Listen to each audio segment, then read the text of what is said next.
The following content is provided under a Creative Commons license. Your support will help MIT OpenCourseware continue to offer high-quality educational resources for free.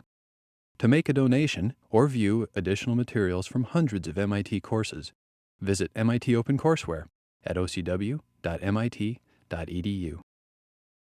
Just very quick what we're doing today and a quick what we're doing next on Wednesday. Philip's going to start with an estimation lecture.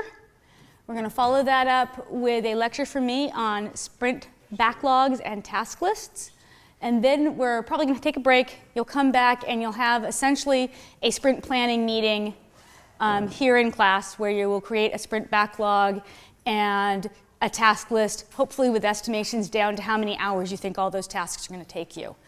Then we will ask you to come up and give a very brief 2-minute presentation on, hey, how did the process work and what was it like? How did it work for your team? We're not actually interested in hearing about your game or what the top task you have to do is.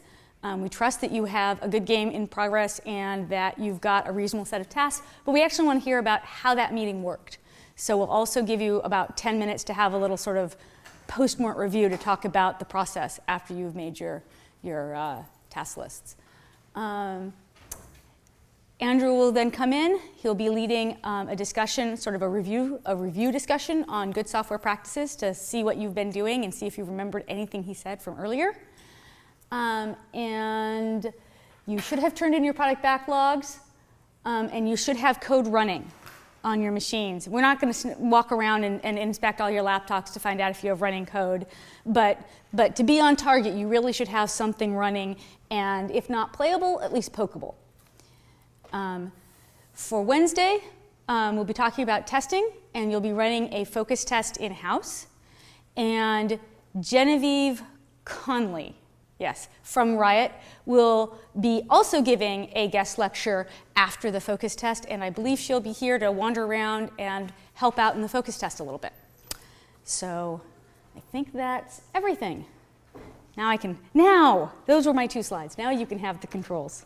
Do try to come in on time for class. If you're unsure about whether you can get your game set up in time, come in early and make sure that your game is ready.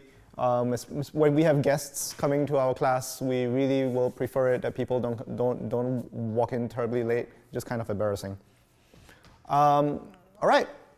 So over the weekend, I found myself in an unenviable position of having to prepare for a video game class and not having a working computer. So I had to prepare for the possibility that I wouldn't have a computer as of today and redo my entire presentation in analog format.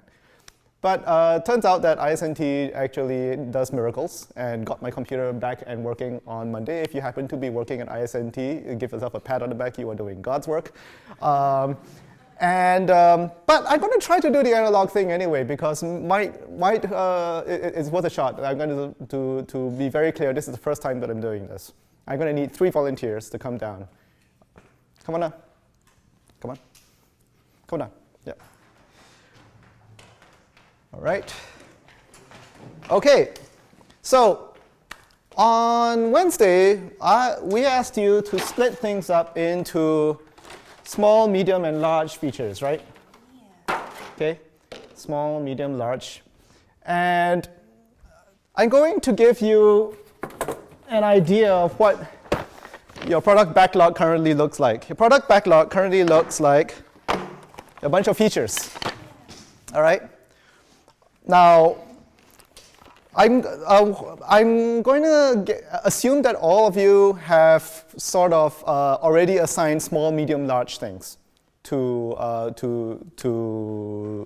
your features, sort of small, medium, large categories to your features. But I want to try doing it slightly differently. I'm going to give each of you 3 cards. OK, let's see. These are the large cards. Medium. OK. Can people see this from the back, by the way, the letters on the card? Huh? OK, small. Yep. OK. So this is what's going to happen. I'm going to pull something out from here. And you're going to all look at it, and you are going to figure out whether that is going to be small, medium, large without actually discussing anything. All right? So you keep the cards hidden, and only you can see it.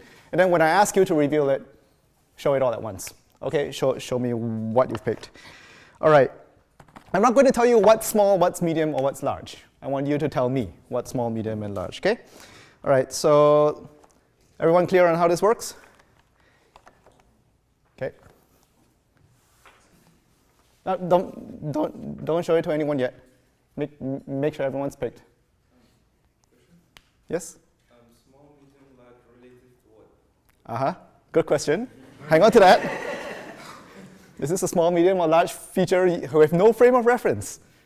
Okay, all right. Everyone's got one? Show it to me. Medium, medium, medium. Okay, all right, I'm going to put this here. Next one. Can everyone see this? All right. Everyone's picked one? Show it to me. Medium, small, small. Okay, why is this a medium? Looks similar. It looks similar. All right. It has a complex shape. Okay. Made that up on the spot. The other one had a hole in it. Okay. The other one does have a hole in it, if you haven't seen it. Okay. I'm going to put this one aside for now. This one. It is red. All right. Show me. It's a small, medium. Oh, sorry. Still being picked. Small, small, small. Okay. So this is unequivocally small. And this piece. This one also has a color on it. All right. Show it to me. Large. Okay. Going back to this one. What do you think?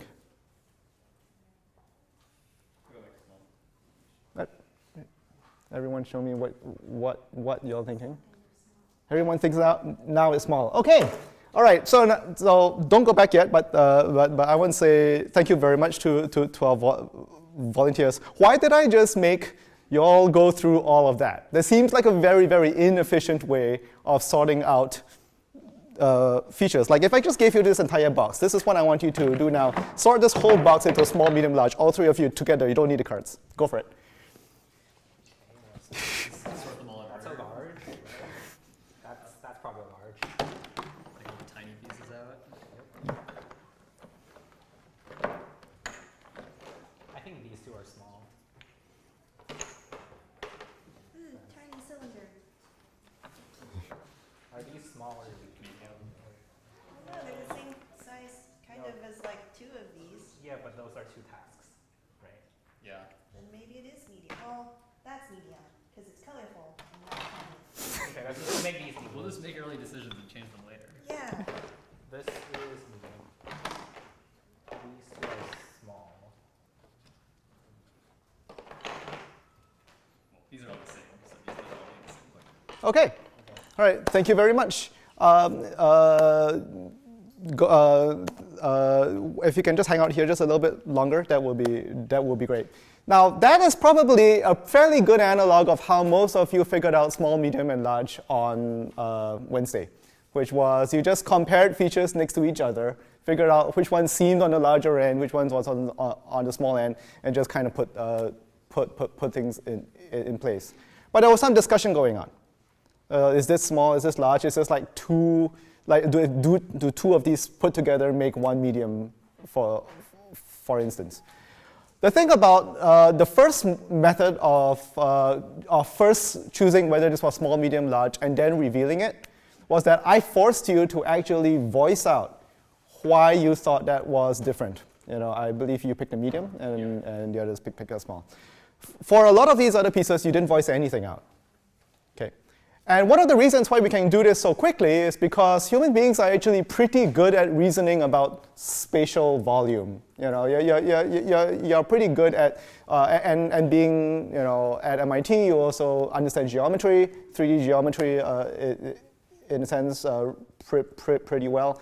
So you can make these sort of spatial reasonings pretty well. But when it comes to things like time and complexity, human beings tend to have a tougher problem. So I'm going to say, for instance, I'm going to give you 3 blocks. This represents, for you, 7 hours of work. Okay? This represents for you 6 hours of work. This represents 8 hours of work for you, all right? So say you've got 16, you know you've got 16 hours of work to do. Pick out features that you're going to implement in your next sprint. Oh, so this is how much time I have in my life. That is how much time that you spent on the last feature. If all three of you worked on identical features, Wait, do we? Okay, so this is already done. This is already done. yeah, this is done. This is a known value. I believe. For me. Okay, So I spent 7 hours on this? you spent 7 hours on that. These fit nicely together. You have 16 hours. So I spent 7 hours on this. So then there are the two small triangles, I guess. Maybe I Nope. should have. But ignoring this, right? Yeah, ignore the first one is just a reference.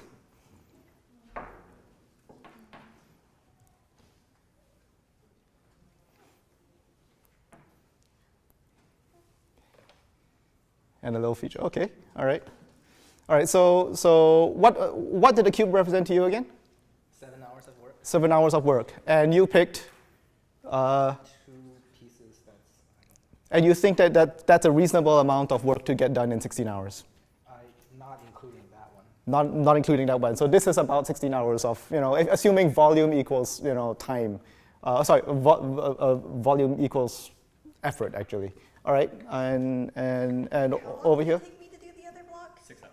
Oh, I think you had guess I 7. could have done a little bit more. Well, that's fine. I'll just do these if I like them. And then if I have leftover time, I'll go for more. If you went for more, what would you try to pick on? I don't know. I guess maybe this one. It's a little bit more than perhaps I could do in exactly 16, but it wouldn't hurt to touch it. It's like the smallest thing that you can find, right? Yeah. Okay, all right. And for you? This exactly fills my estimate, but Right. realistically, I'd probably go for this. Okay, all right. Okay, so you're using kind of programmer padding. Always off Yeah. factor of 2. Okay, you've got a question? Sometimes it's like you do not. It's true that small things, for example, adding balls to your game, that Mhm. could be small, but bringing out the framework itself is a large task that must be done before you have the choice of choosing smaller tasks. That's true. That's true. I am not indicating priority in here. I'm assuming that you're picking up high priority tasks, the next thing that needs to be done. Thank you very much, and you may have a seat. Big hand to our volunteers. I'll be going back to this example shortly as soon as I get my presentation going on. Okay, so that sort of, I want you to hang on to these examples because I'm going to come back to them during the talk. On Wednesday, and what I first asked our volunteers down here to do was to do a small, medium, large, extra large feature sizing, basically. The reason why we use these broad categories is because actually it can be pretty fast. And on Wednesday, a lot of you did it pretty quickly. However, what I noticed on Wednesday was a lot of people weren't actually discussing how big or how small these features were.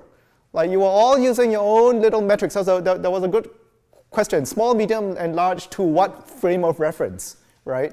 And everybody had their own frames of reference.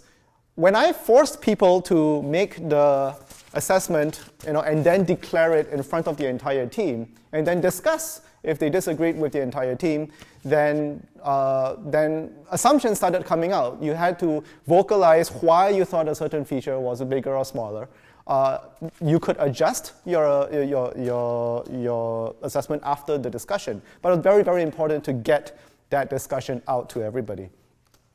So as long as you're discussing with your entire team, I don't really care what method you use to split things up into small, medium, and large.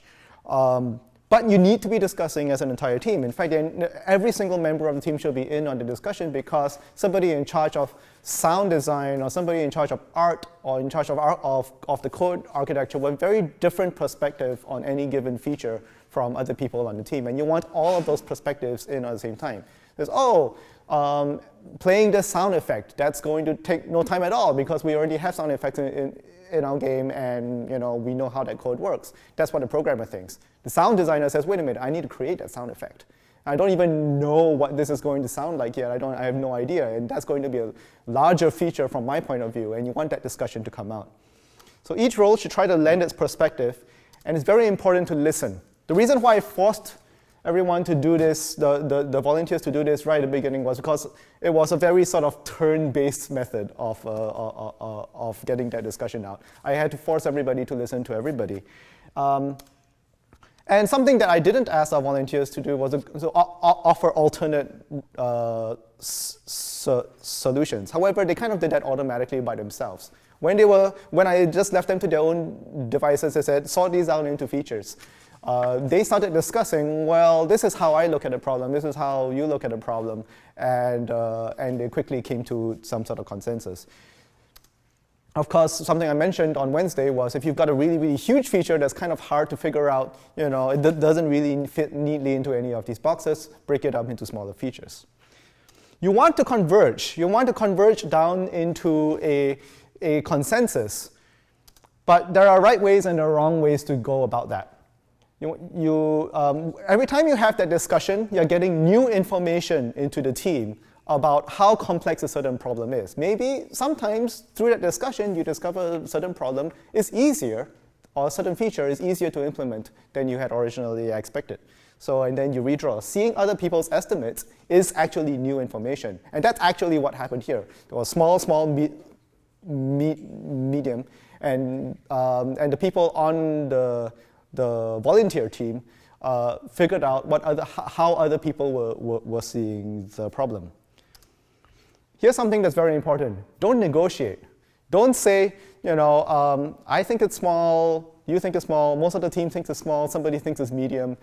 Just change your estimate down to a small. If the person is kind of adamant, no, I think this is a bigger problem than you think it is, don't try to negotiate with that person because that person has a valid point of view, and this starts to focus the discussion on changing the person's mind, not focusing on the feature. You actually want to figure out how complex a certain feature is. For the same reason, don't take an average. Someone thinks it's a small feature, someone thinks it's a large feature, that doesn't make it a medium feature. That means that your team has no idea what this feature is because you aren't in agreement with how complex something is. So what I did, does anyone remember what I did when, let me see, which feature was the weird one that people were kind of hung up on? I think it was this one. When we got to this one and there was some disagreement, can anyone remember what I did? It's up there. Yeah, I just put it aside, right? I actually gave it away. It's very, very easy to get into a long, drawn-out discussion about how large or how small a feature is. It's usually much more clearer if you sort of tackle the easy ones first and then come back to the ones that you disagreed on. But you remember that you disagreed and you got new information in the process of talking it out. So that's a role for the Scrum Master. The Scrum Master says, we don't want this feature estimation process to take too long, so we're just going to put that feature aside first, look at the other features, do the estimation on that, and then review it later. But the Scrum Master does not decide what size that feature is. The whole team has to come to a consensus. You want to converge on a single estimate. So if you put together your product backlog, and you never really discussed with the rest of your team what those size estimates were, then that's something that you're going to do later today, before the end of today. I want you to have a discussion about whether these things are actually small, medium, or large. And the reason is because estimation, it is not just a process of just putting down numbers or letters on a spreadsheet. There is a goal for the process of estimation. And it's this, it's to get a clear enough view of the reality of your project so that you can make informed decisions to control your project in order to hit the targets. Now, what's a target? A target is, a goal that you wish would happen. It's your fondest desires is to get this project done, entire product backlog of all of the features into your game before the deadline. That's a target, right? Maybe your target's a little bit, closer term. What can you get done by this week? What can you get done by this sprint? It's still a target. It's something that you want to hit. But you can't base your decisions you can't base all of your decisions on your fondest desires. You have to base it on what your team's actually capable of doing. And estimation is a process of actually trying to understand what your team is capable of doing, not whether, not what you want to happen, but what can happen. So what are you estimating? You're starting with, this is where you are at right now. You have a product backlog, and you have size. You have feature size that is going to get broken down into a bunch of tasks. Each feature is going to be broken down into individual things that individual people can do. Maybe a certain feature like jump involves art, involves code, involves sound, involves debugging, involves integration. All of these are individual tasks that might be carried out by different people. So what you're really doing in the second step is to figure out how much time something is going to take. Remember what Drew said on the very first day of class. It's not so much how hard something is, how hard a feature is, but how long it's going to take. And what you want to do is figure out how long it's going to take. Now, there's a process of arriving at that number of like, how many hours is this really going to take, and is it going to fit within the amount of time that we've actually given the team. And you need to translate it first from size into effort, which is like total amount of effort that's going to be used to tackle the problem. Split it up among the people who are actually going to work on it, and then each person has an individual amount of efficiency. So, for instance, I gave exactly the same cube to all 3 volunteers, but I told them this meant different things to each one of you. And when they picked off tasks off the product backlog, they picked it based on their own personal metric. That's what you've got to do too. When you decide that you're going to take on a task, you have to assess it based on your own ability to actually execute on the task. Say it's an AI problem and you're not very well versed in AI, it's going to take you longer than somebody who has done AI, that has done artificial intelligence before. But that's okay, because maybe the person who is doing artificial intelligence is busy trying to solve a hairier problem, establishing the base framework of code. And that needs to be done first, and that needs to be done sooner. So that person is busy. You can start working on certain features, even though you may not be the best person to do it. That's fine, as long as you're making an honest assessment of how long it's going to take you to do it. Size estimates are pretty easy. You're just sorting things into buckets, very large buckets. Time estimates are very much like hitting a moving target. As you start to make estimates, you are going to discover that many of those estimates are just flat out wrong. You're going to say, oh, that's going to take me 4 hours to do, and it takes you 4 days to do. And you're going to have to communicate that to your team. Giving an estimate is not the same thing as making a plan. It is part of the same process, but I want to be very clear about what's the difference between estimation and planning. Say somebody on your team asks you for an estimate. Does anyone's alarm bell start going off when it says, how long is this going to take you to do? Anyone's kind of starts to get worried? Because you're not quite sure whether they're actually trying to ask you for how difficult is something and how much time do you think it's really going to take? Or are they asking you, can you get it done by Monday? That's kind of like the hidden question that they're not asking, but they think that they're asking. So you need to be very clear when you respond, whether you're giving an estimate or a plan. You plan to reach your targets. Obviously, I hope none of you are planning to not hit your targets. Okay, I plan to get this done 1 week after the deadline. No. Okay? But once you've made your plan, here's our entire product backlog, and we think it looks reasonable, and we think that it can actually be done by the deadline. You need to start making estimates to see whether that plan is realistic. You can say, yeah, I think that's a reasonable estimate, when you think that assessment is accurate. Yeah, I've done something similar before, so I figure that this is something that we can get done before the end of the week. You can commit to that estimate. But you haven't committed to the plan. You haven't said, I'm going to take responsibility for getting it done by the end of the week.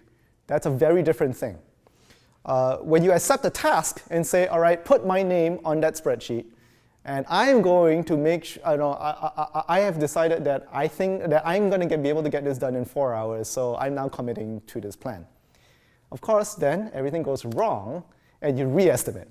You're allowed to make re-estimations while you work on tasks. You have to, because no plan survives first contact with actual development. So here's a quick quiz. Here are 4 statements that you might hear in the middle of a team meeting. Okay? I want you to tell me what each one of these things are. I've already used these words, the words describing each one of these things in my talk so far. It has to be done in 2 days. What is that? It's a deadline. I used another word to describe that. It is a deadline. Is it a plan? It's a target. Someone. All right. So the next one, it'll take about 2 days to do it.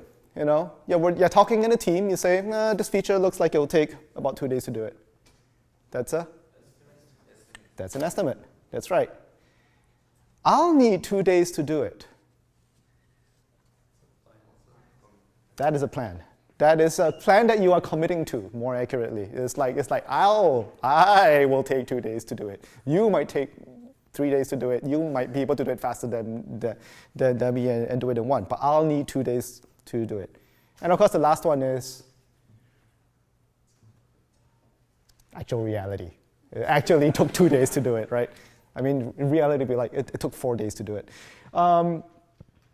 So I want you to be very, very clear that when you're communicating with your team, what you are trying to say. You know, are you giving estimations on, given all the information that you know, this is how tough something is going to take, and this is how long it's going to take to get this feature working?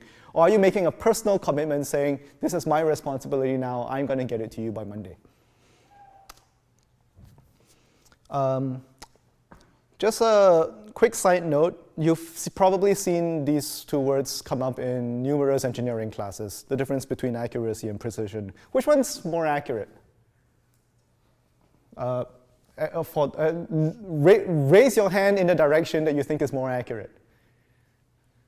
Okay, that's actually, okay, I think there's a majority on this side. All right, which means that one is more precise. Okay? So that's right. This is more accurate. It's closer to the target that you were trying to hit, even though it's kind of like broadly, spaced out. None of them actually hit the target. But if you took the average of all of them, you get pretty you get pretty close to the center. That one's a really nice tight grouping. Anyone here do pistol or archery or rifle? Yeah. Okay.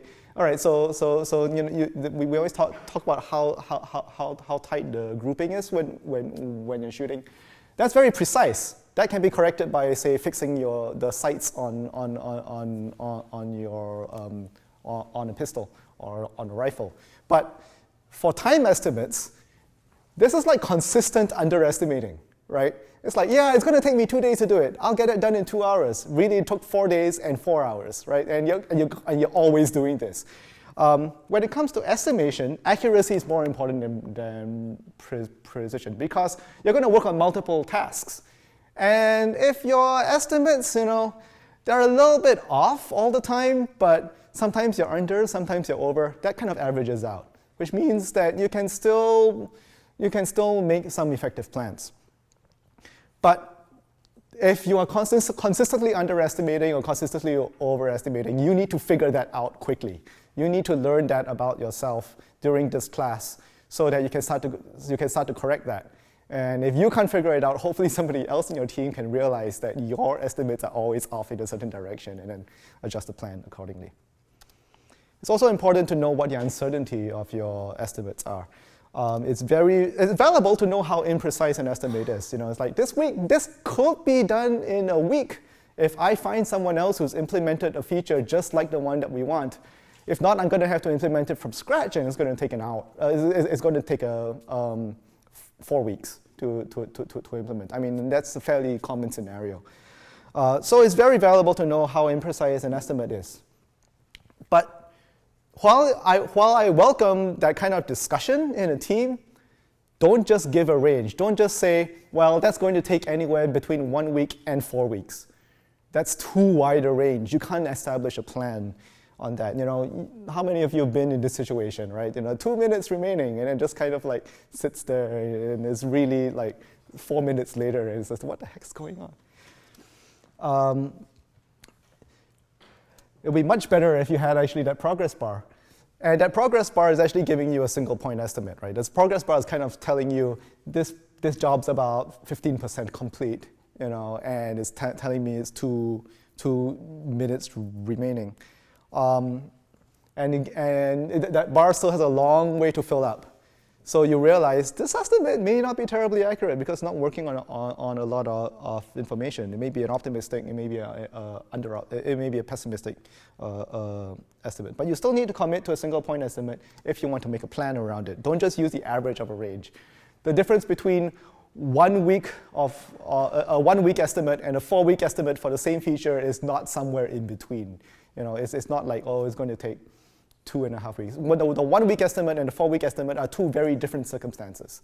1 week if you found somebody else's code that basically does the same thing. 4 weeks if you had to write it from scratch. 1 week in, you know exactly what situation you're in, right? Either the code is done or the code is not done, and you know it's going to take 4 weeks. Your estimate is not like 2.5 weeks. You're not halfway in between. The good news is that time estimates are entirely internal to your team.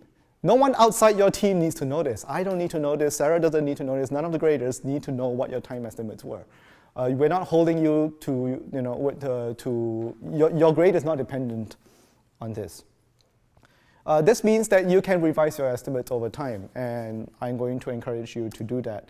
You are not Neo. You aren't going to be faster just because you want to be faster. So it's important to actually understand what's your actual pace of work. Now, this is something that I'm going to recommend that everybody do starting from today, and that's to track your own estimates. This is one way that you can do it.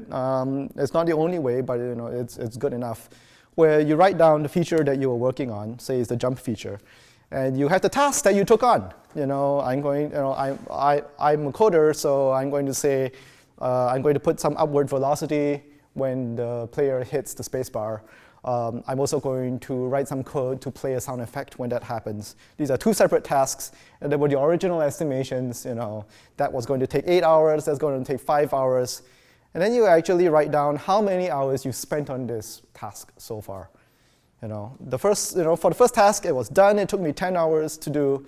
All right, longer than I expected. So my eventual estimate was 10 because I actually knew it took 10 hours to do. If I ever have to do that same feature again, the same or a feature of the same size again, a task of the same size again to be accurate, then I'm going to estimate. All right, next time if I think it's going to be 8, I'm going to write down 10 instead because because that's what previous history has told me. But say I'm in the middle of writing my jump sound code. I thought it will take 5 hours. I've spent 2 hours on it. And I look at it and I think, actually, this is a little easier than I thought it was going to be. So I'm going to say, all right, probably only another 2 more hours of work on this. And my current estimate is actually being revised downwards. So this is going to get faster. And if I put this in a public location where my Scrum Master can read this, they can actually see my progress on my work. You might be able to also do this on certain task tracking tools. Don't estimate in ideal work hours. Don't say if I had 4 uninterrupted hours to just work on this game, I am going to get this jump thing working. How many of you ever have 4 uninterrupted hours? Really? Is this between midnight and 4 a.m.? Okay, all right. Okay, yeah, really? Okay, uninterrupted? You're not checking Facebook or having to get a snack in between? No? Really uninterrupted? Amazing, okay. If there are distractions, if there are team meetings, if there are other problem sets that you expect to have to do, you should count it. You should count it in your task time. You should be able to account for this because it's say you've blocked off 12 hours let's say 6 hours. You're going to spend 6 hours on this project over the week. And you've got that because you're going to have to spend the rest of your time going to other classes and doing other work. And that you've got a 1 hour meeting somewhere in there, right? Part of your task is actually going to that meeting and figuring out how a certain feature should be implemented before you actually start writing the code or actually start doing the art for it. You want to factor that into your task estimation. You don't want to say, that's a separate thing. Or at least if you do count it as a separate thing, make sure that you've actually got that as a separate task with an actual time estimate on it. Count all of your distractions. Do try to schedule and time box all of your meetings because it makes estimation easier. If you know that the meeting's time boxed to 1 hour, you can't spend more than 1 hour in a meeting, and you can actually account for that in your estimations.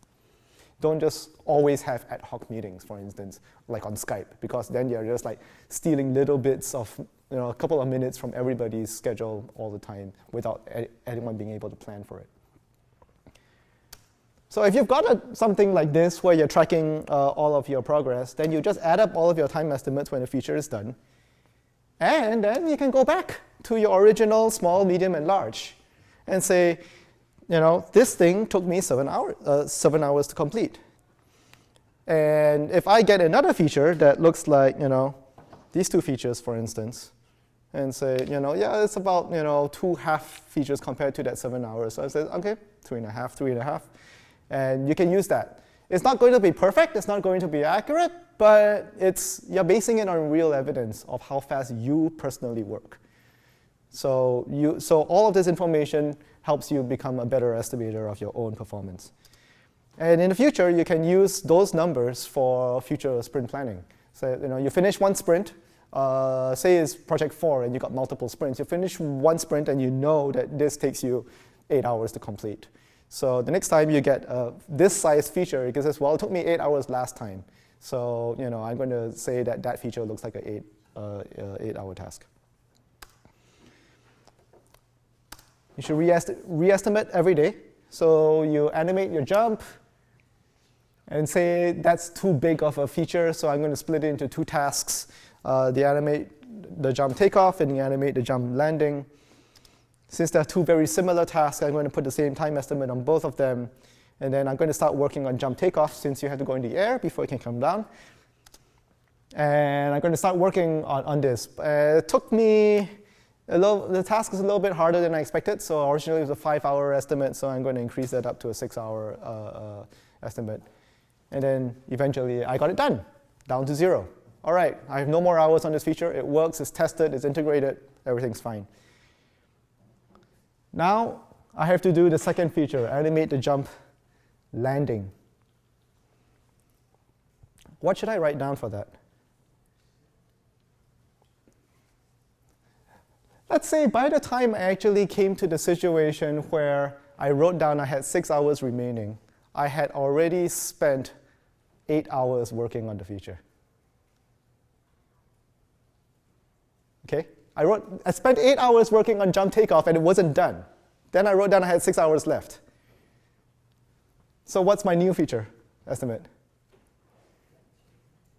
14. A lot bigger. Because that's real evidence. Now, of course, it may be that during the process of doing this earlier feature, you've learned certain techniques that's going to speed up your next thing. However, that's wishful thinking. That's hope. That's what you desire will happen in reality. The actual information that you have is that actually, if you add up all of the hours I actually spent on this, it took me 14 hours. So I'm going to revise the next feature and let the rest of my team know that I think this next feature is going to take 14 hours. Divide and conquer. If you've got a very big feature, a very, very big task, break it up into little bits and do your estimations. Don't forget to add in, to account for debugging. This is one of the very first actual bugs found by Admiral Grace Hopper. It's stuck in a valve somewhere in a computer in 1940 that actually caused the programs to fail. That's one theory of where the term debugging came from. Don't forget integration time, taking your code and your assets and your writing and your dialogue and sound effects and making them work with other people's code and contributions. Don't forget that some of you are going to get very exhausted and overloaded while you're working on this project. Don't forget to take breaks and to account for those breaks in your time estimation. If you know that you don't tend to work well on a 4-hour stretch, and you tend to work much better with 1 hour with a 5-minute or 10-minute break and then another hour, then use that in your time estimates. Try to estimate so that you so that you can work efficiently, not just how you wish you could be working. Any questions? I ran a little long on that.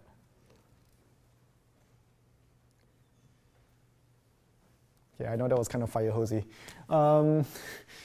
Let's see. We'll probably get back to this. Actually, we will actually have you practice this later on in class. 5-minute break. All right. So right now we'll do a 5-minute break while we switch our computers around. Be back here by 1:53. Okay. We are back on. Yeah, but the clock will stop working. JavaScript will freeze. So we're back on. Hopefully this will actually not be terribly long, because at least some of the stuff I'm talking about, Philip has already really touched on and discussed in more detail than I need to hit, since he just talked about it. I'm just taking a lot of the terms he has introduced and explained and talked about, all the estimations and tasks and so forth, and stuffing them back into our Scrum framework. So you can think about, given that data about estimating, what do you do with it? How do you show it? How do you share it with it? How do you record it? But first, let's have a really quick review. Remember I said there would be a quiz later? Here's our quiz. I want to see if how many of you actually still remember what we talked about on Monday. So can I get some volunteers to give me some definitions up here? How many? Just one per customer. All right. Product owner, in charge of the vision of the product, and also in charge of maintaining the backlog so that the team is kept on track. Yep. Specifically prioritizing the backlog, but yeah. Okay. Someone else? This is going to be a really long lecture. The daily scrum is the daily short meeting where every team member talks about what they've done, what they will be doing, and what's blocking them. Great. Next. Grab them while they're easy. The product backlog is a list of features to be implemented to have the whole product done. Okay. And I saw someone. The sprint backlog is the list of tasks that you're going to complete in this sprint. Okay.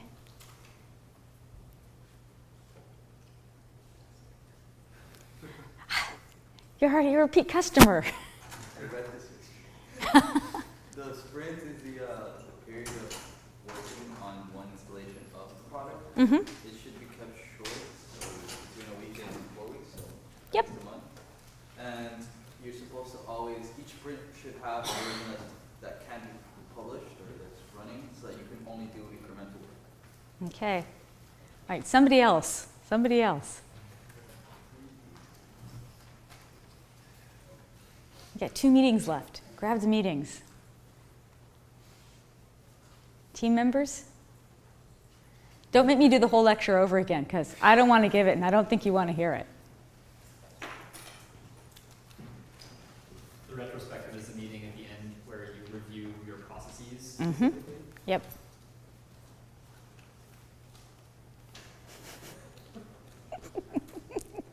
Team member is really easy. Nobody's grabbed that. Team member is everyone that's on your team. Excellent. Well done. Do I have anyone who'll take Scrum Master? You've already answered twice. Thank you for noble participation. Yeah. Yeah. Scrum Master's in charge of just making sure the scrums go quickly and everyone does what they need to do without he doesn't actually need to do anything. Like, he's not actually in charge of planning anything, he's just in charge of making sure everything goes smoothly during the scrum. Yeah, yeah. Coach is a great description for that. Okay. All right. Now, I think we have not hit the sprint review meeting, but other than that, I think we're pretty good. So the sprint review meeting is the meeting that you're going to get to do in class today. No, it's not. Sprint planning meeting.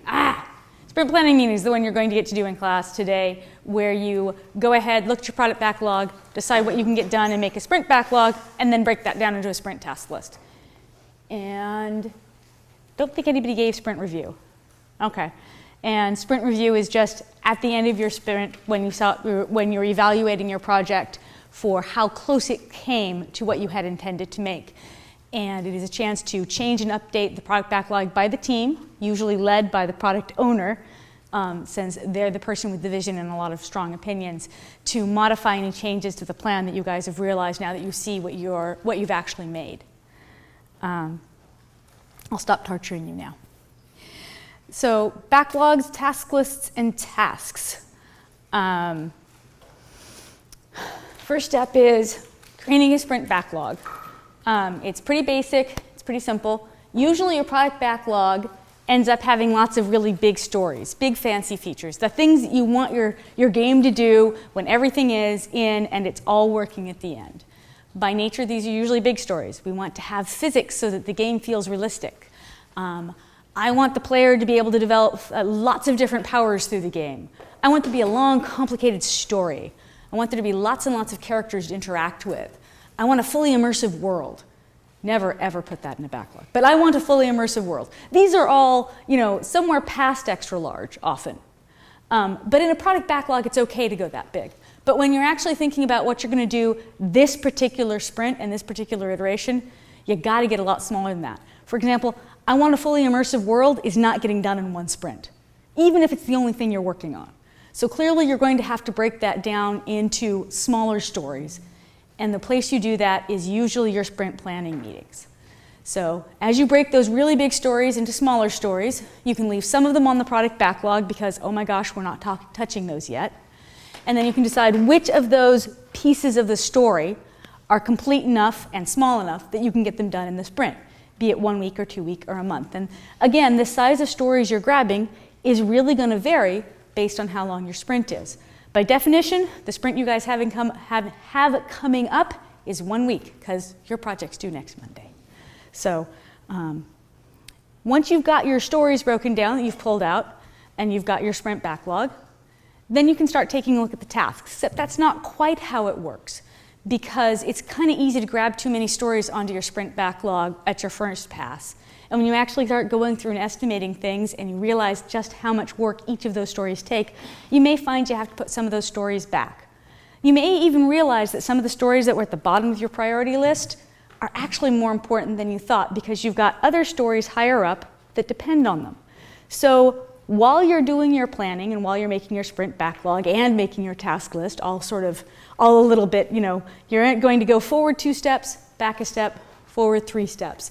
As you both reorder your backlogs, put stories back, take stories back off as you realize, as you're trying to figure out how you get all those dependencies and squished into what is actually a really short amount of time. You guys don't even have what a sprint team thinks of as a full week.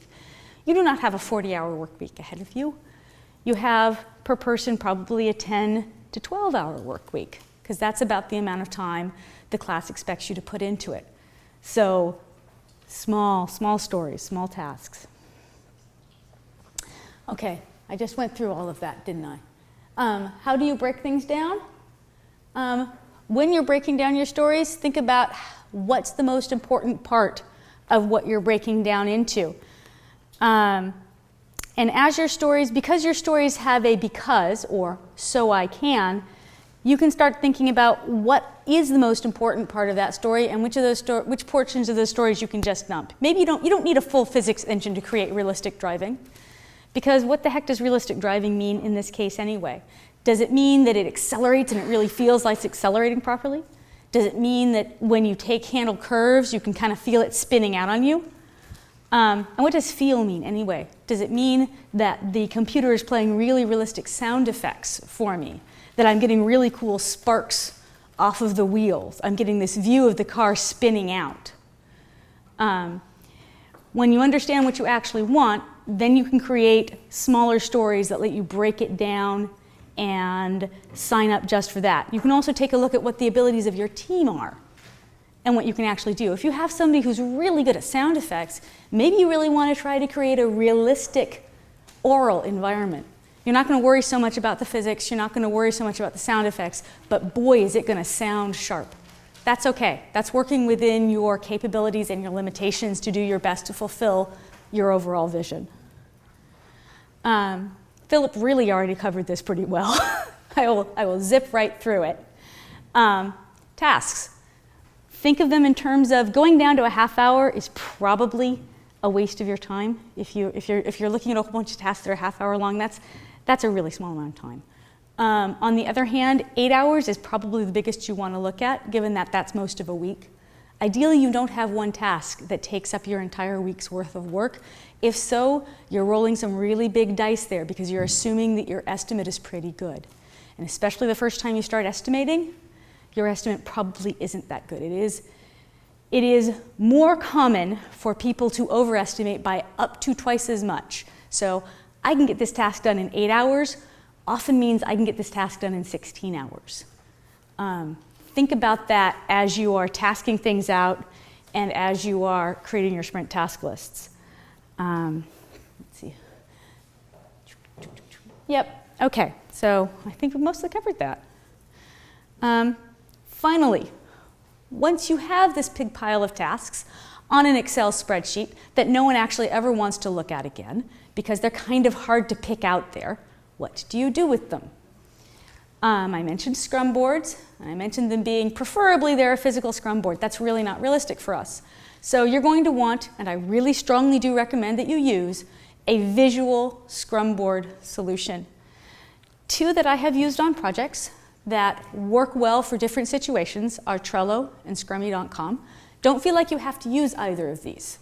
If you find something better, use it and tell me about it, because I want to know, especially if it's free. So let me show you very quickly. Let's see if I can pull them up. So here is showing. Okay, here's Scrummy.com, which I think it's kind of the easiest and quickest one to use. It is, this is always going to be more work for your Scrum Master. So when you're thinking about tasks, set some time aside for your Scrum Master, who's probably going to create this board. It's going to be your responsibility to maintain it and move things over, but somebody's going to have to type tasks into it. And it would work best if everyone could be relied upon to type in their tasks, but it rarely works that way, especially since you often have a whole bundle of tasks that haven't been assigned, at least at the beginning of the sprint, because people start picking them up as they discover that they've gotten stuff done.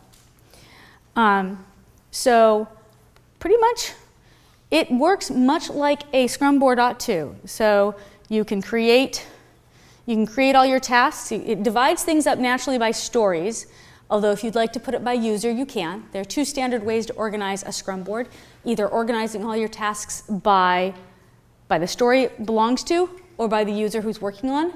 Feel free to do it however works well for you. Scrummy, because it's free and you don't want to pay for the upgraded version, won't let you change the names of your columns, but it's pretty hard from the end of the world. So if my story is to demonstrate something to the Crask, I have recorded the URL so I can get back here. That's done. I've made a new board. That's all done, and I confirmed the board was there. I've assigned a task to Philip so that there can be a task there. And it's really pretty quick and easy. No, don't delete it.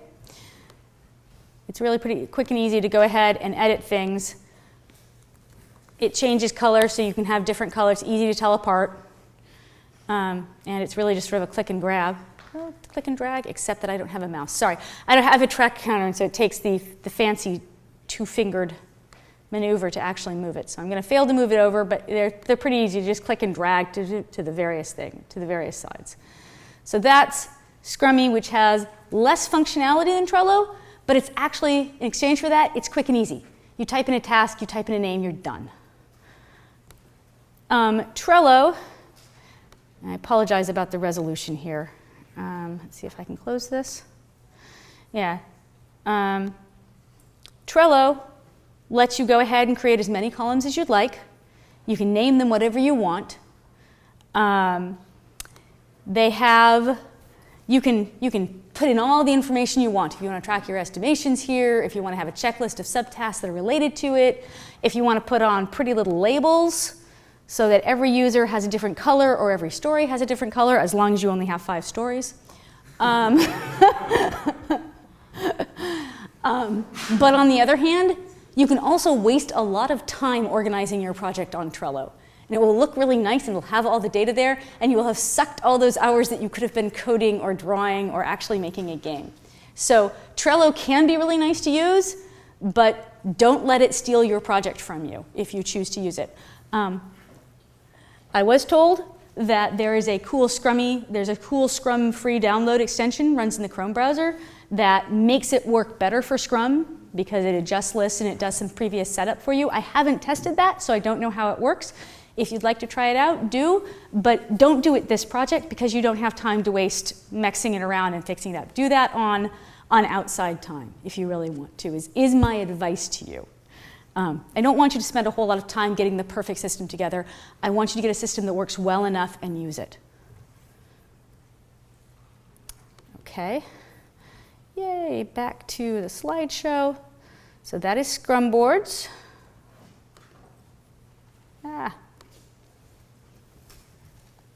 Don't use PowerPoint either. Apparently it has to be difficult. So the classic lineup on a Scrum board is you've got all the tasks in your to-do pile. You've got the in progress, and anything in progress should be assigned to someone, should have a name attached to it. It can't be in progress if someone isn't working on it. And it should have a time estimate attached to it. Ideally the time remaining. Although if you've got, it's good to keep track of how much time has actually gone by on it. The task cards are really good places to keep track of your estimates as they change, right? Then it's all together in one place. You'll definitely want to have once it gets finished, it should not go over to done. It should go into testing. Someone who is not the person who did it should test it and then move it over to done. That way you've got a second set of eyes on every piece of code and every feature, just confirming it's working. Many Scrum boards also have another column called blocked or on fire, which is to say, this is a task that someone can't get done until someone else gets something out of my way. It's nice to have, it's not required, and if you're working on a board that it isn't, you're having a hard time fitting everything into one screen, Trello has always a problem for that with me. It's okay to leave it off, but it can be really helpful to have. So that sort of is a Scrum board, and I do really recommend them. They are useful. I know it feels like a lot of extra time often when you're setting them up, but if your team is actually looking in there and checking it every day and updating, it's a really good way for the team to know where it's at without having to spend a lot of time talking about it, because all the really basic stuff is there to be seen, which means it frees you up to talk about any real problems that are coming up. Okay, so that said, it's your turn. You've got a week left to work, a week left on your project. So let's try creating a sprint backlog and a task list from that backlog for what you're going to get done for Monday when you have your turn in. I'm going to give you, like all meetings, this should be time boxed. So I was going to give you half an hour to do it. I will check in at half an hour, and if people are screaming, "Oh no, we're nowhere near done," I will give you another 10 minutes or 15 minutes. Not actually a whole lot more time, but I'll give you a little more time. This is probably doable in half an hour if you guys have been working on your project and you've got your product backlogs in good shape. But it's the first time you're doing it, so it's hard to know what the right amount of time is. After that, I will give you 5 or 10 minutes, probably call it 5 minutes, to talk about the process and have someone come up and give a very short presentation of what the process was like, what worked, what didn't, whether you liked it or not. It's okay to come up here and say, I don't feel like this helped us at all. Just come up and tell us what happened and how it worked for your team. That's nice. Nice.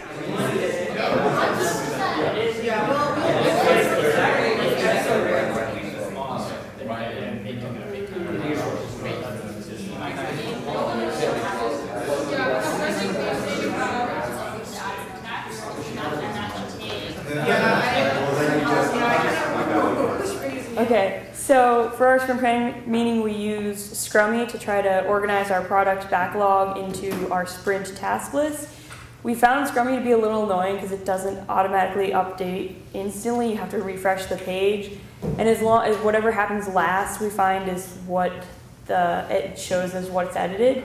So it shouldn't break, but it's not the most useful thing. I think more useful would be to use the Google Doc of the product backlog section out the stuff that you do in that sprint and then just update it there. We have it all like color coded so it looks really nice, and that's much easier to look at and do than I think like importing that into some other program and then like doing everything there and then going back. It just seems better to use Google. Okay, thank you.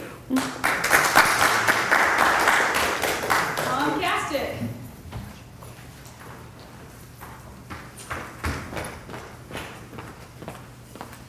Okay, so we use Trello for our Scrum planning, and we like Trello because you can just like create cards that have like lists of tasks and easily move them around between different columns. Like so when someone takes on a task, they can move it to in progress and like assign their name to it, and it's really easy to look at and see what's going on at a glance. Trello does have a lot of features like checklists that you might not want to use a lot of, especially if you have like really complex tasks. You don't want to put all of those inside the checklist because that gets confusing.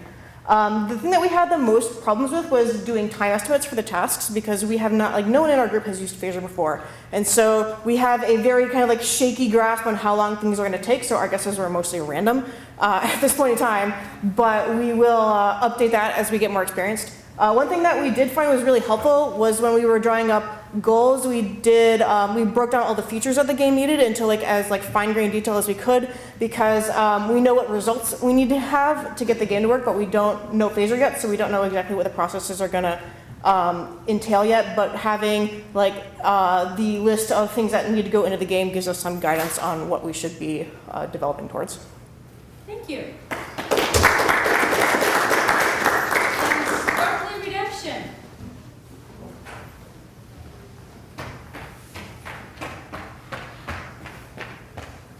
Okay, Sparkly Redemption. We basically just opened up Google Docs and made a whole bunch of Excel spreadsheets.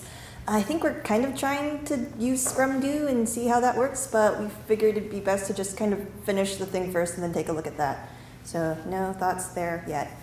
I guess we basically just took a look at what we wanted to get done by Wednesday and what we wanted to get done by the end of the week, and then broke that down into the tasks and then worked with that. I guess estimation-wise, it wasn't too bad because some of us have worked with Phaser before, but there was also a lot of things where we realized, oh, well, assuming X is finished first, then Y will be really straightforward, but do we count X's time inside of Y? Well, maybe, but maybe not really. So that was as complicated as it got, I think. Thank you.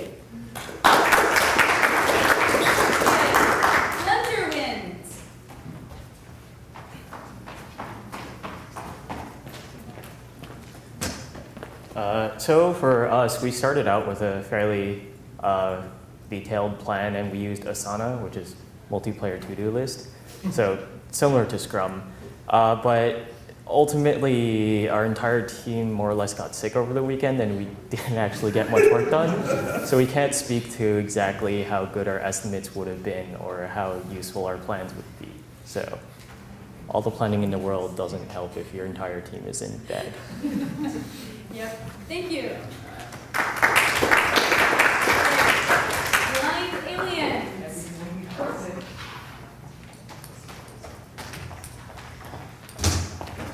So our team used primarily Google Docs. What we did was we had our product backlog, and we were a little confused about the product backlog. So we made it way too detailed, but that really helped with this. So we ended up copying and pasting our product backlog into our sprint task list, deleting everything we'd already finished, and then adding based on what we had done. And we found that because we were further along in our project, it was really easy to tell what needed more work and to get the tasks more detailed and better estimates, just because we've done a lot of it already.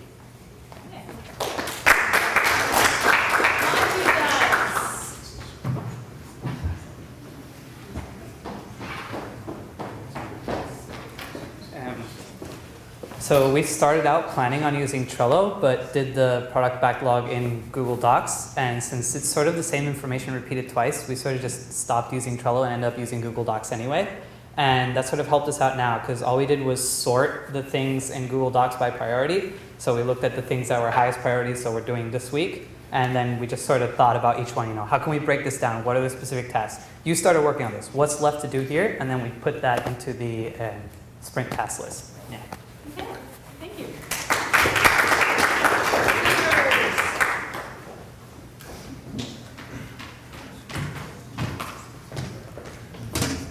So we've been using Google Docs from the beginning. We decided to not use any other site because we had already started working on Google Docs, and it's worked out pretty well for us.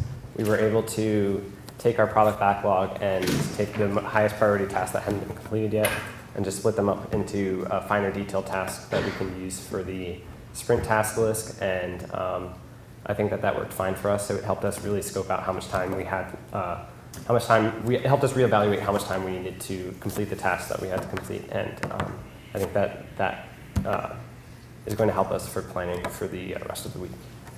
Thank you.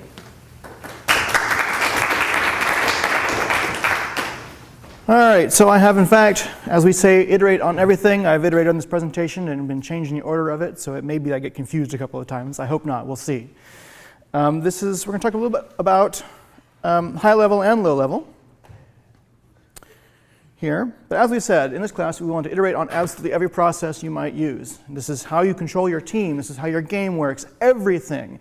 And this is actually not a bad philosophy to do to everything in your life that you might want to consider trying stuff, fixing what doesn't work, embracing what does work, and moving on. But this also applies to how you write your code. And I can talk about this on a high level and a low level. The where you put your parentheses and exactly what kinds of variables you use is a process, and you make decisions on that basis every moment that you're coding. And it's a really good idea to think about what you did and how well it worked for you, or someone else. And this is the kind of thing that maybe as you're in your early programming career, you don't want to think about too much, because just getting the stupid thing to work in the first place is kind of hard. But I'm going to try to convince you that it's worth your time to get these habits going, so it's easier for you in the future to debug your code or someone else's code.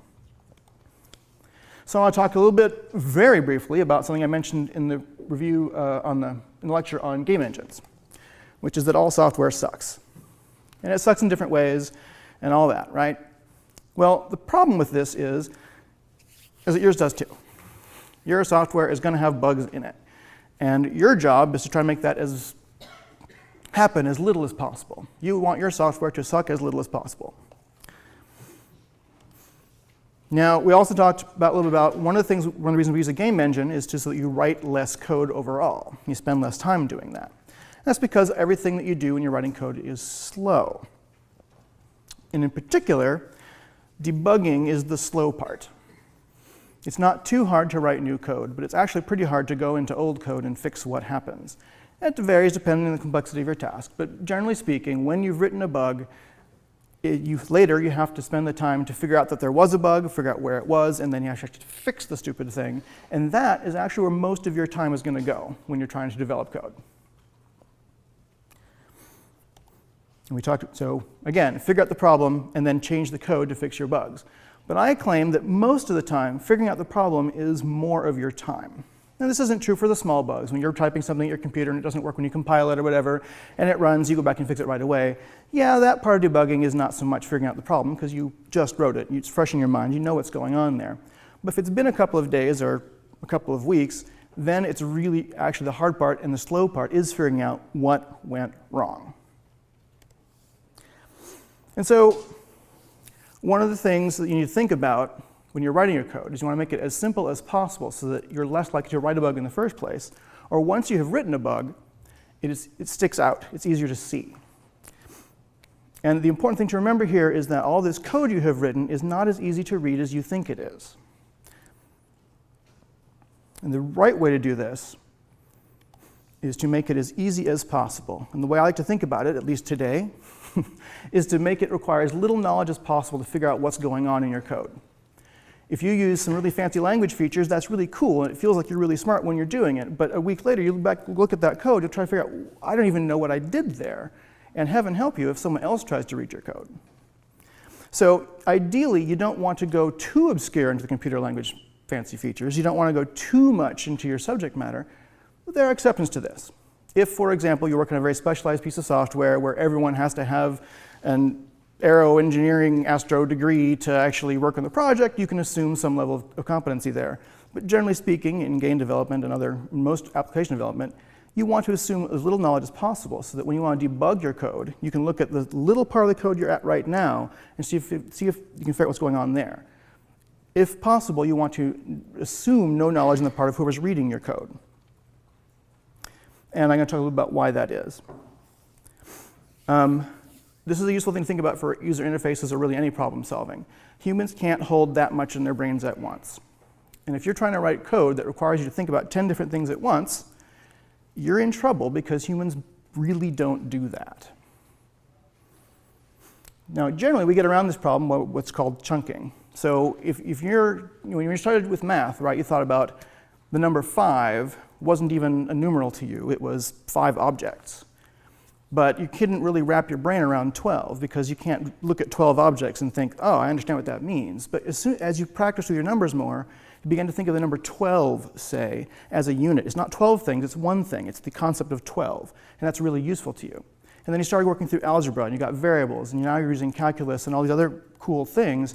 You talk about vectors in math. A vector represents 3 numbers, or a direction, or position in space, but you don't think about all 3 numbers. And you certainly don't think that 35 is one of those numbers, and that means that there are 35 things.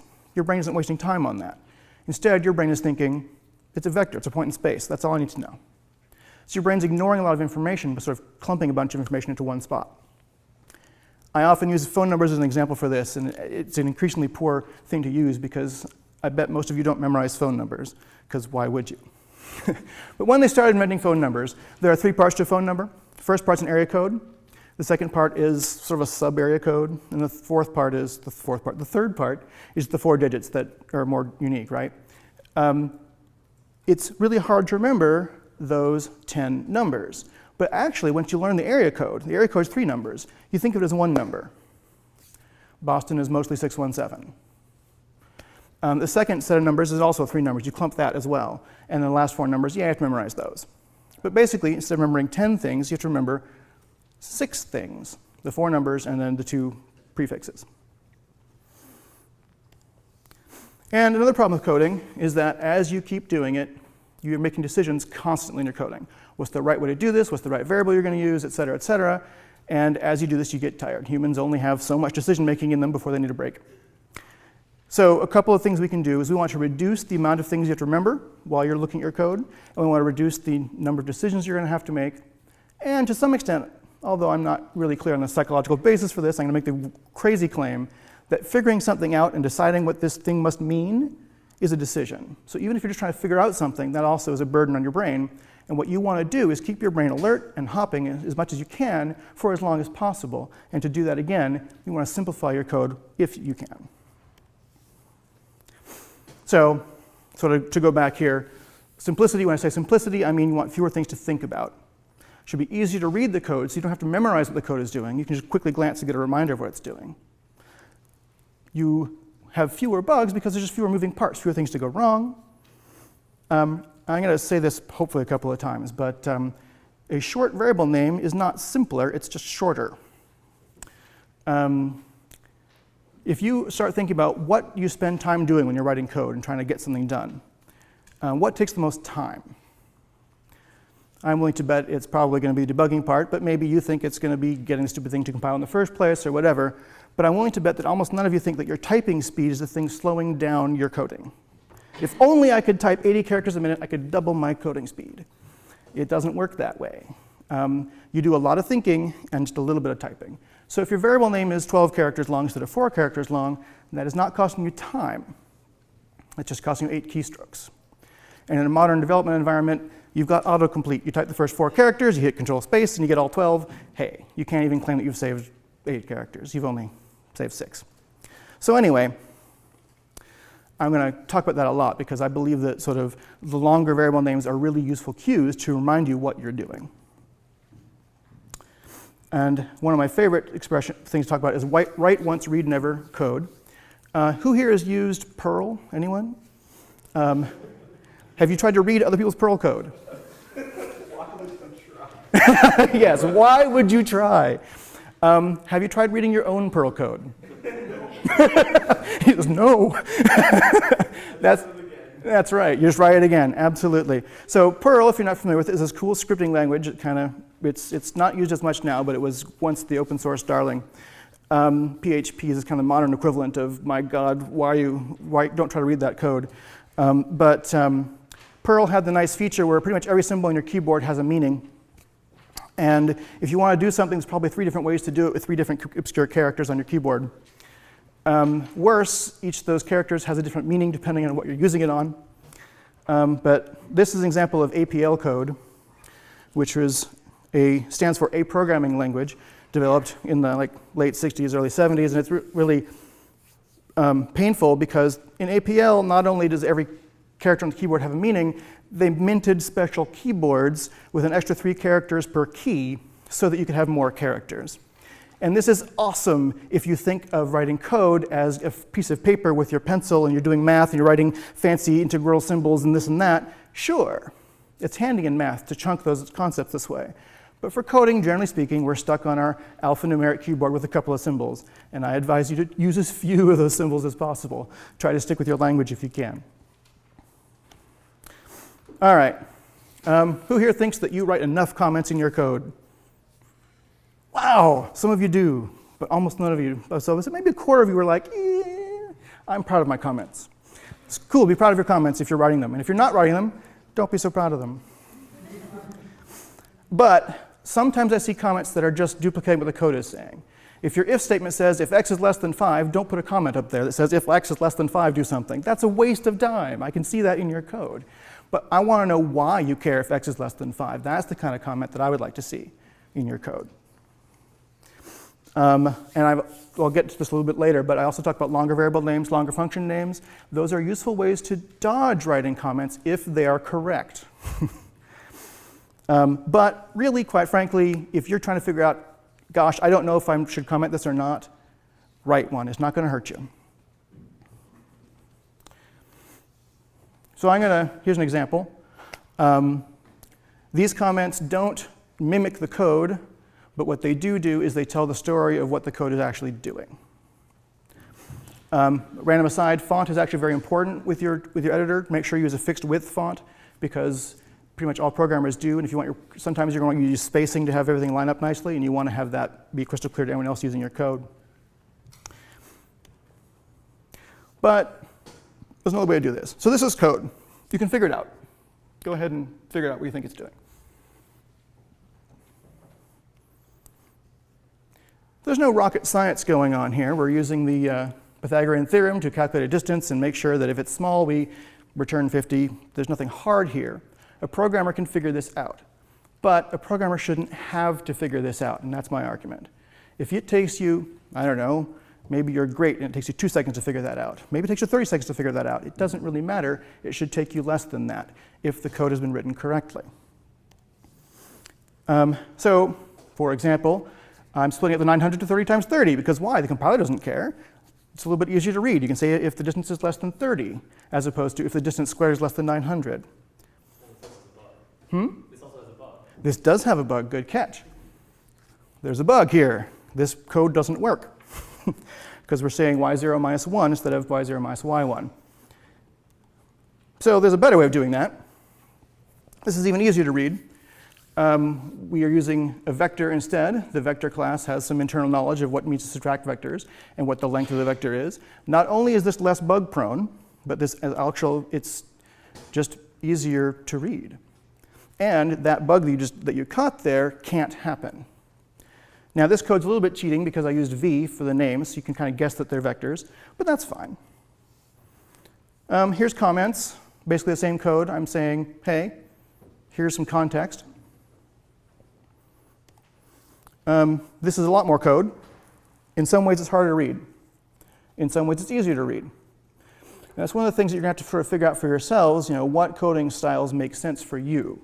Obviously, simpler is a subjective question. But I kind of like this style of code because what it does is it means that even if you don't comment your code still is commented because you can read this and know what's going on.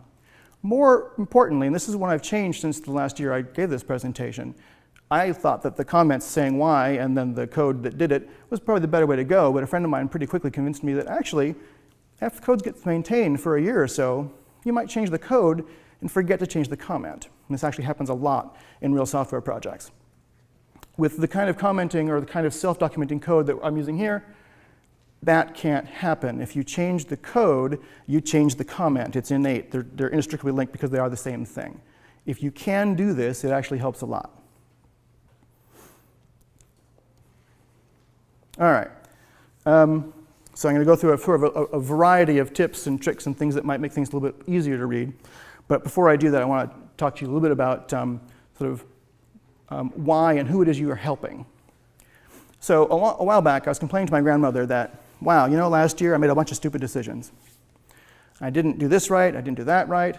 I'm so much smarter now this year than I was last year. It's amazing. And my grandmother said, yeah, I feel that way too, all the time. She was 84. And I thought, oh no, when I'm 83, I'm still going to be a moron. So one of the people that you are writing code for, one of the people that will be reading your code, is not other people on your team, although they're very important, but it's you. You will read your code later. Have any of you looked back at code you wrote 6 months ago yet? You're early in your career, so not many of you have. But I'm willing to bet that when you look back at the code you wrote 6 months ago, you think to yourselves a couple of things. One, wow, I was an idiot. And two, you're going to think to yourself, I could write this better now. And three, you're probably also thinking, even if the code works, the algorithm is solid, this is decent, it could be more readable. Maybe you aren't thinking that yet. I want you to start thinking that. Because you're going to forget the code that you write. And again, when you're just starting out, that seems impossible, that you can't forget code that you just wrote. But I guarantee you, after you've been writing code for 5 years or more, a lot, you're going to discover that you don't remember what you wrote yesterday or last hour, as well as now when you're just learning and getting deep into it, you remember a lot more than you're going to. But keep in mind that experience, when you go back to your code and you don't remember what you wrote, that's the experience your teammates have every time they look at your code. They didn't write it, they cannot remember it. Your code is a communication opportunity to talk to your team, to let them know what it is that your code does. All right, so one way to make code a bit more readable, shorter functions. You hear this sometimes. All of us eventually write that 500-line procedure that does this, then that, then the next thing, then the next thing. We all do it because it's the easy way to do it. You think, I'm going to do this thing, so I do step 1, step 2, then you march on through. It's reasonable. It's a way to get things done, especially when your work is in progress. But if you ever want to go back and fix that code, now you have to figure out what pretty much all 500 lines are doing, and that's kind of dangerous. The easiest thing I can recommend there is if it really is a step 1, step 2, step 3 kind of thing, why not divide steps into subfunctions? The subfunction may only get called once, but that's okay. The reason this helps you is twofold. One, it gives you a nice name. For this section of the code is where I am going to tell all the planets to build spaceships this turn. I make that a function call. I don't have to worry about what's inside that function if I'm trying to debug a war mechanic, because probably the part where all planets are building spaceships isn't relevant to the gigantic space battle off somewhere else.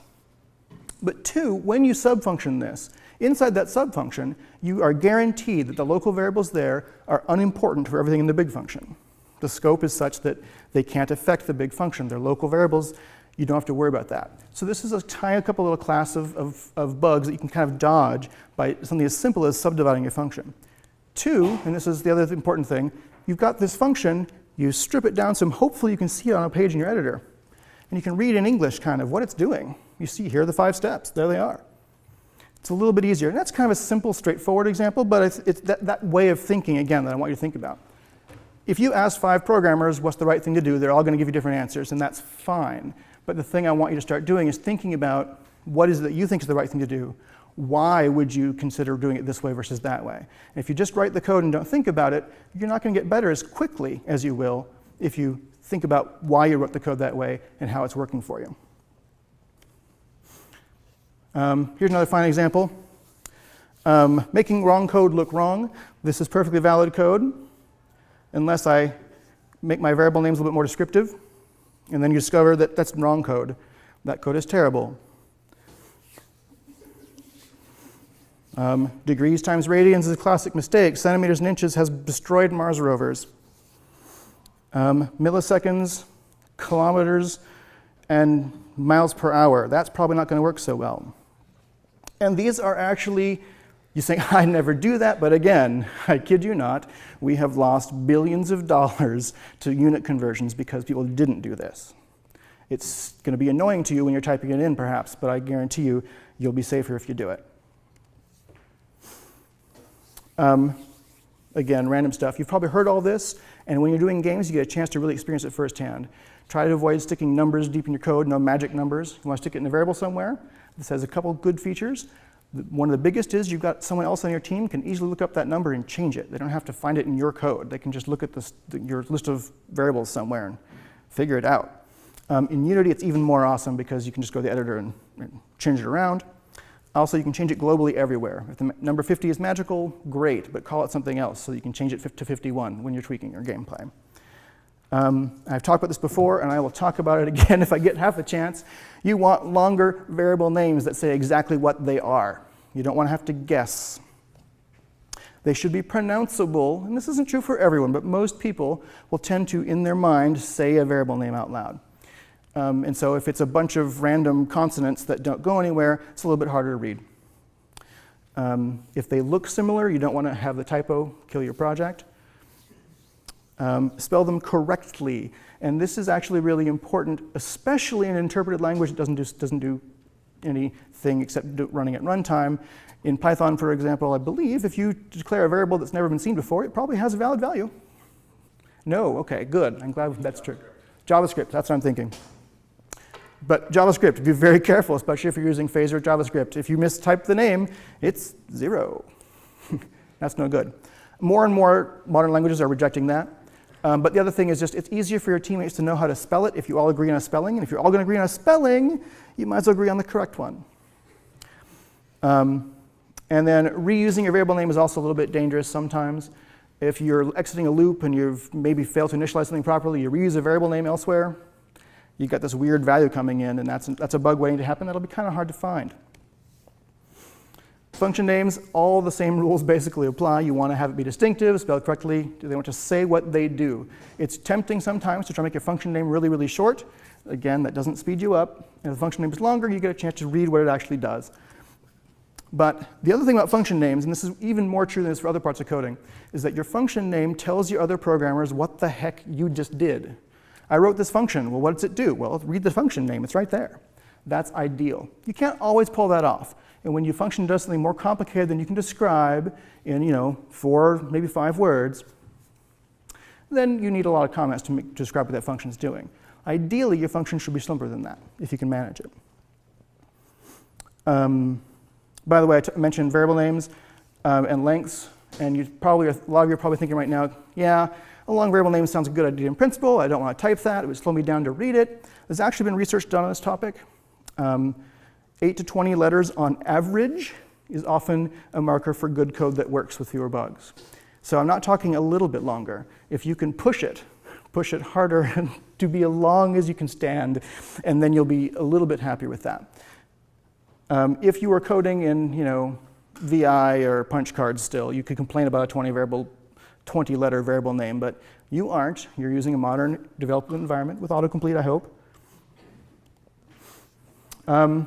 Variable scope and names.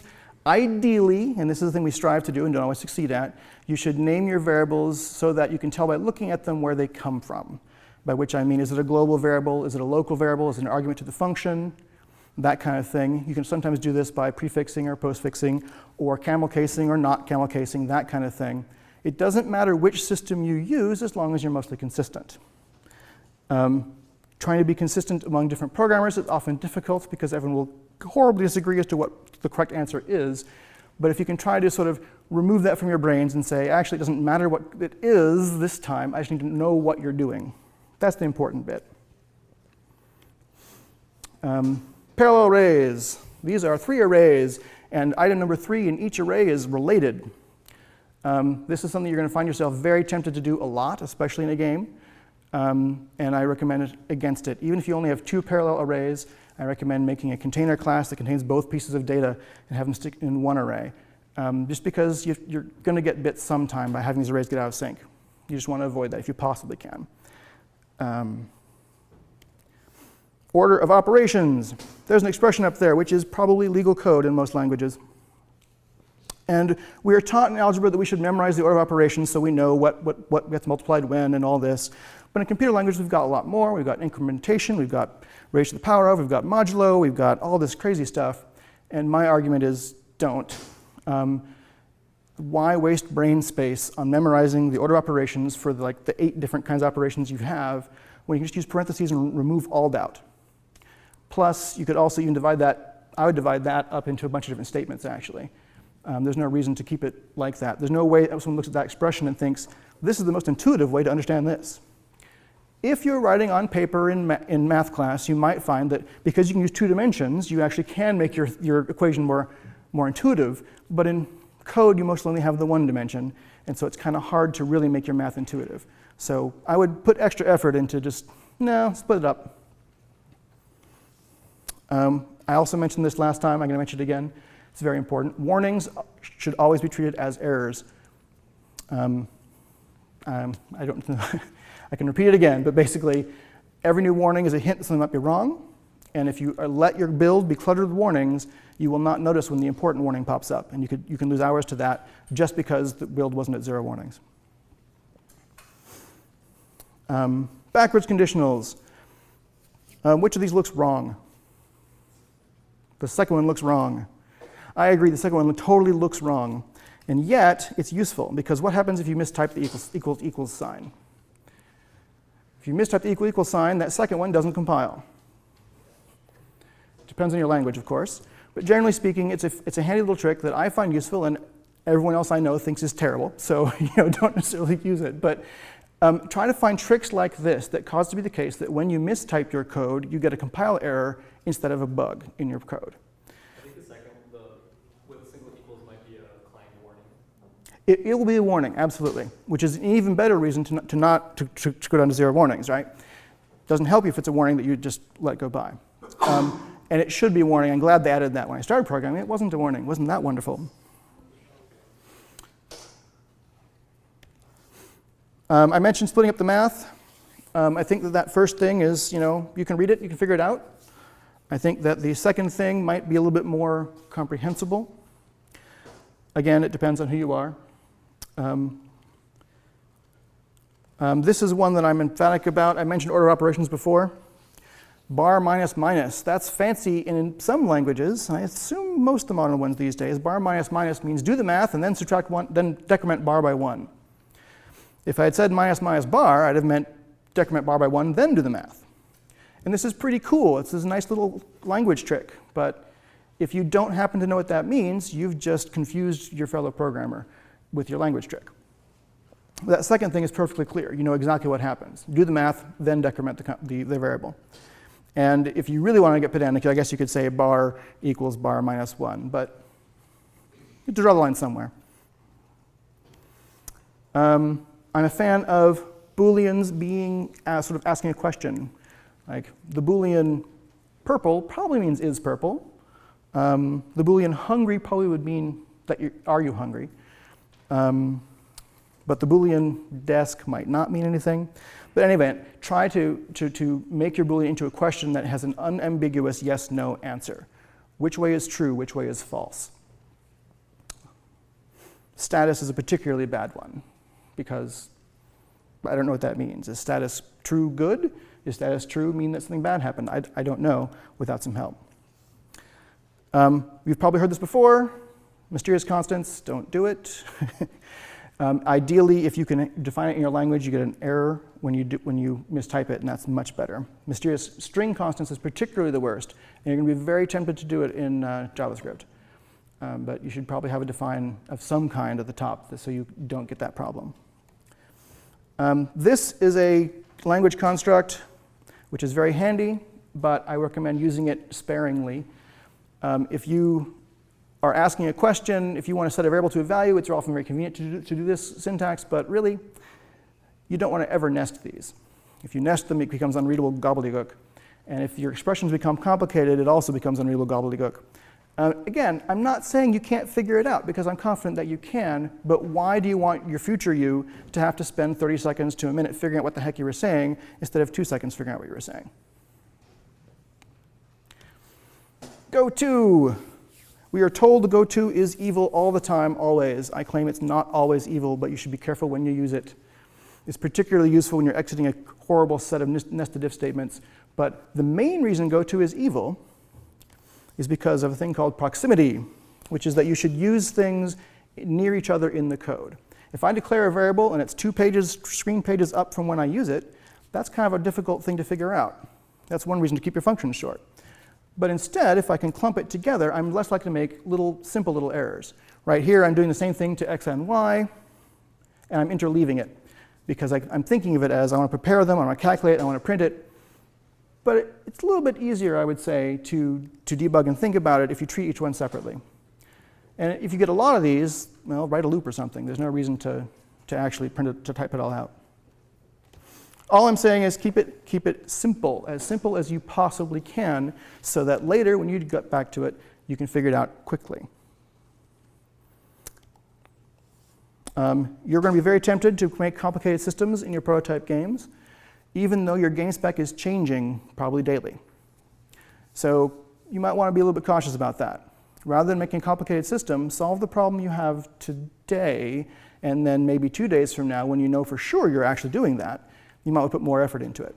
This is advice that's not good for all projects, but it is good for very short projects. It's tempting to create a complicated system that will do everything you need. It's tempting to create one solution that will solve all of your woes, but you might very well be borrowing trouble and solving a problem that you're never going to have. So given that you're probably talking about fast iteration, your game is changing all the time, don't, and this is counter to my architectural design thoughts, but don't design too much, because you're going to change it all anyway. Other things that cause bugs are recursion. Recursion is awesome, recursion is fun, recursion is really hard to debug. Try debugging someone else's recursion and you'll be very sad. Try debugging 2 things that call each other, you're even sadder. And it looks really cool, but I recommend, don't do it. Similarly, optimizing. Wait. You think you know what's slow and what's fast. Chances are you don't. If your development system has a nice profiler, it'll tell you exactly where the bottlenecks are, exactly why your code is slow. Wait for that and fix the actual problems. Don't waste time chasing ghosts. Particularly, this happens a lot when you're trying to do some code and you're thinking, oh, this is really important. It ends up being called once per second. Well, once per second in computer time is never. So don't bother optimizing that. But the nice thing here is that a profiler can tell you what you need to actually fix. I've mentioned treat warnings as errors before. I'll mention it again probably. But similarly, you want to fix a bug as soon as you find it if it's in your head, right? Don't think, oh, that bug is easy to fix. I'll get to it before the end of the sprint. Because you might not remember it 4 days from now as clearly as you do right now. Also, if you've just written the code, it's much, much easier for you to actually fix it, because it's all much more fresh in your mind. Strongly consider not fixing bugs that don't matter. And this is a tough one, because I just contradicted myself with saying to fix them right away, and now I'm telling you, sometimes don't fix them. But basically, if fixing the bug is going to cost a lot of time, and it's not going to improve your game enough, then consider leaving it. That's going to be a thing you have to talk about with other people on your team, but, you know, hey. So for example, if you've got every J in your text renders green for some reason, and to fix that, you need to go into the font library and do some crazy code. Well, don't. Claim it's a feature. J's are green. Obviously, if you're doing Microsoft Office, you can't do that, but we aren't. We're doing games, so we can cheat like that. Use a debugger. If you do not yet know how to use a debugger, take advantage of this class to learn how to use a debugger.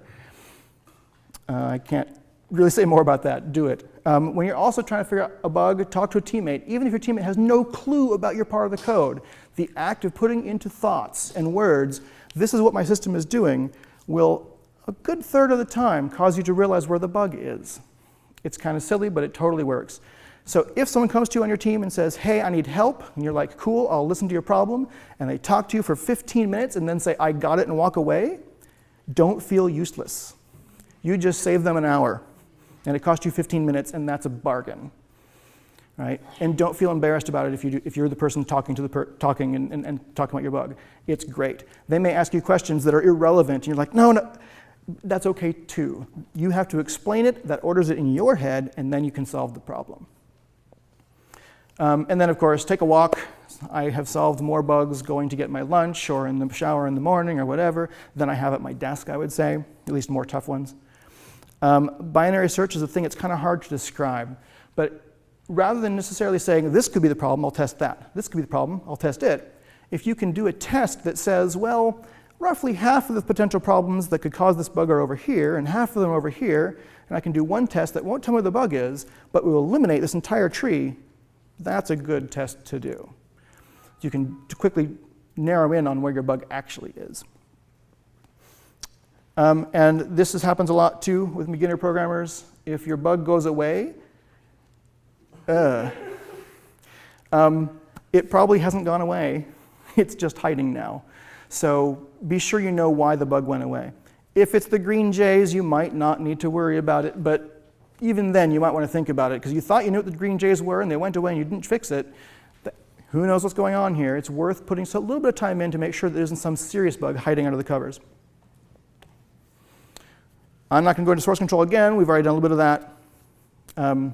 You need to do source control. If at all possible, everyone on the team should be able to just get the code and do a build. That should be as hard as it is. And on that realm, daily builds are awesome. If you can afford to have someone on your team whose job it is once a day, I don't know, midnight, pick a time, do a get, a fresh get, do a build, make sure everything works. This sort of forces all the programmers on the team to sort of be more careful about making sure their code works. And also, if something gets checked in that breaks everything horribly, you know about it right away, not 3 days later. There are automated tools that will do this for you. At least they'll check the compilation step. That might not check that make sure everything's still working, but you know, it gets there a lot. Coding standards, why do we use them? And we like tidy code, and obviously the braces go in one place or another. Those are terrible reasons to have coding standards. Instead, these are the reasons that I like a little bit more, which is my code, don't touch my code. Well, you're on the same team. I'm going to touch your code if I need to, and it's midnight and you're asleep and I need to fix the bug. That's the way it is. You shouldn't be mad about that. We're trying to fix the game. The fact that you wrote the first pass in the code doesn't really matter. And then, of course, decision fatigue is the thing I mentioned earlier. We talk about what variable names to use and what algorithm to use or this or that. You've got plenty of decisions to make. Where you put your curly braces should not be something you waste time stressing about. You know, if you have a coding standard, use that. If you don't have a coding standard, be consistent. If you're modifying someone else's code, stick with their coding standard. Because if nothing else, when you do the check-in, it will look like the entire file has changed just because you changed the indentation strategy. And that's not very useful if I want to know what changes you made. I'd much rather have a minimal set of changes that I can look through and see what the actual meaningful changes that you made were. And of course, easier to read, easier to debug. Hey. A lot of the things I've been talking about are things you can read a lot more about. There are people that have written serious books on the topic of making your code as easy to read as possible. Steve McConnell, in particular, is at this point, his books are older, but they're still perfectly valid because the science of writing code has not really changed much. Joel Spolsky also has a much easier to read set of blog posts that talk about this kind of thing. It's much more accessible and it's free. And he's the person who, his company's behind Trello, which kind of indicates that his method of thinking kind of matches with our method of thinking. There's a lot more things to think about in these realms. There are in terms of ways to make your code easier. But again, I want to go back to the core concept we talked about before. You're going to have a couple projects during the semester where you're going to see a bunch of different coding styles, yours and other people's. Yours might even change over the course of the semester, and that's good. But you should include, perhaps as part of your postmortem process, what kinds of things did you like in the code you saw? What can you pull into your coding style that is going to make your code easier to read or easier to debug?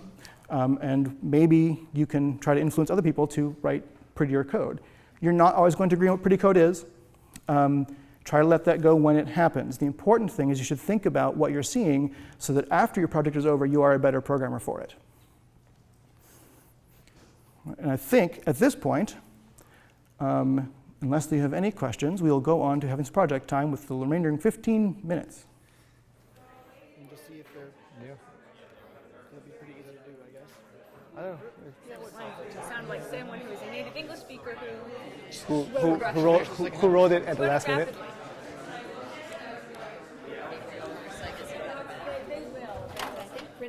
Rick printed, I was about to say printed Rick. Rick printed a generic.